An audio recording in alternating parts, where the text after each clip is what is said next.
College? Yeah, sure. You've made it 2020 election was rigged against former President Trump. What is your message to the people in the Republican Party that still believe the election was stolen? Look, my message to them is just show me the evidence. It's the same thing that I said to Donald Trump in the aftermath of the 2020 election, was show me the evidence. If I see the evidence, I'm happy to support fighting all the way to the U.S. Supreme Court and beyond. But there's no evidence. And so I'm sorry, all these conspiracy theories, like, he still talks about, they're bringing boxes of ballots into, Fulton County, Georgia. No matter how many times we explain to him, that's the way they do it. The ballots get collected at the local places in Fulton County, and then the boxes get brought to the central place to be counted. So, of course, all night boxes of ballots are being brought in. But people see little clips on the internet of video, whatever, and he's saying it. See, to me, this is the most destructive thing he's done. People want to believe the President of the United States, right? And even when it's a president that I don't agree with, it's Jason, right? James, sorry, James. James, even when it's a president we don't agree with, if it's something really important, we want to believe them, because we also want to believe that they know stuff that we don't know. And so if they're telling us something, that's when it was over for me with Donald. When he stood behind the seal of the president in the East Room of the White House at 2:30 in the morning on election morning and said the election was stolen. Now, let me tell you something, everybody. If it had been, which it wasn't, he'd have no damn idea at that point. All the votes hadn't even counted yet. Governor Christie, let me actually just play that moment, because you've talked about this moment as being the critical moment for you, and I just want to play it to remind our viewers. This is a fraud on the American public. This is an embarrassment to our country. We were getting ready to win this election. Frankly, we did win this election. It's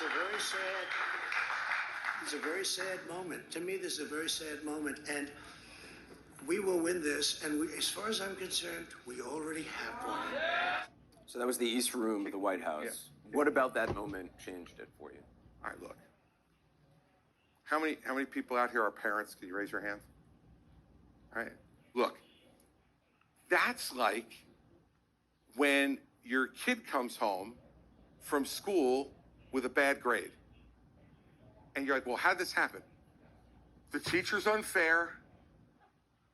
The test was rigged. It was none of the stuff that she told us to study. And the guy next to me was talking the entire time and distracting me, and that's why I did bad on the test. That is a child. It's a child. That's a child's reaction, everybody. Every parent out there recognizes it, knows it. We were about to win. What? You were winning for a time in certain states. Why? Because some states counted the machine votes first, and those generally tended to be for Republicans. Other states, like Ohio, he was losing in the beginning. He's not complaining about the Ohio result, though, is he? He was losing for hours in Ohio because they counted the mail-in ballots first. Then they counted the machine ballots, and he won Ohio by like 8 points. It's a child's reaction. And I beg you to think about this. Don't allow the showmanship to obscure the facts. The facts are he lost to Joe Biden. And he lost to Joe Biden, in my opinion, because he lost independent voters. And he lost independent voters because they took a chance on him in 2016 because they didn't like Hillary Clinton. I'm all for that. But guess what? They wanted to see performance. I'll tell you one quick story, Anderson. Mary Pat and I sat with him on Valentine's Day 2017 and had lunch with him in the dining room off the Oval Office. And he said to me, "What's your political advice for me?" And I said, "Mr. President, you didn't win the election. She lost it. She blew it. But it doesn't matter because look where we're sitting. You're the president. So now make the next 4 years about the country. And if you make the next 4 years about the country, you're going to get reelected in a landslide.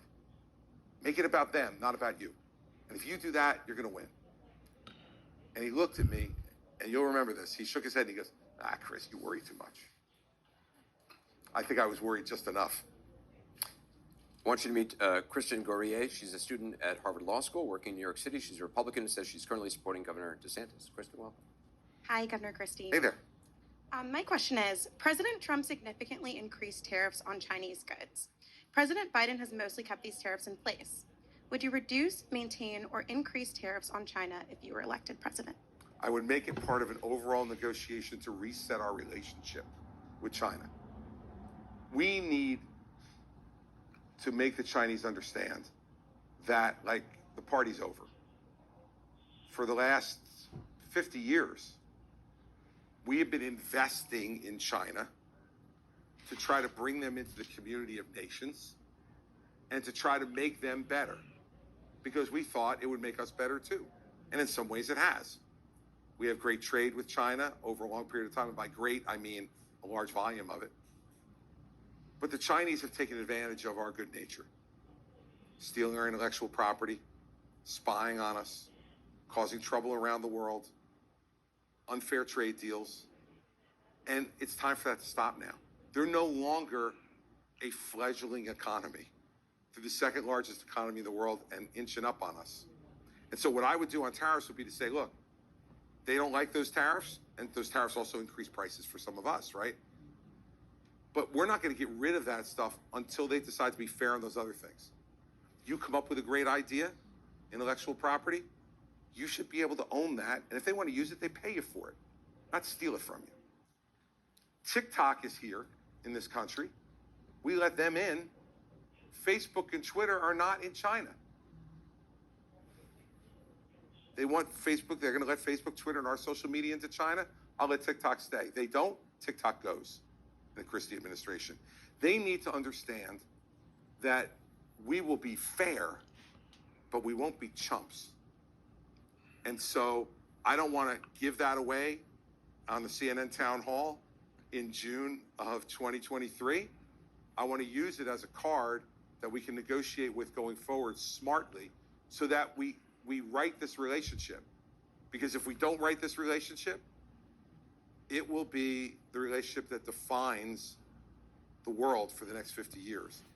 And I'd rather have that be a prosperous, fair, competitive relationship rather than a relationship that involves warfare.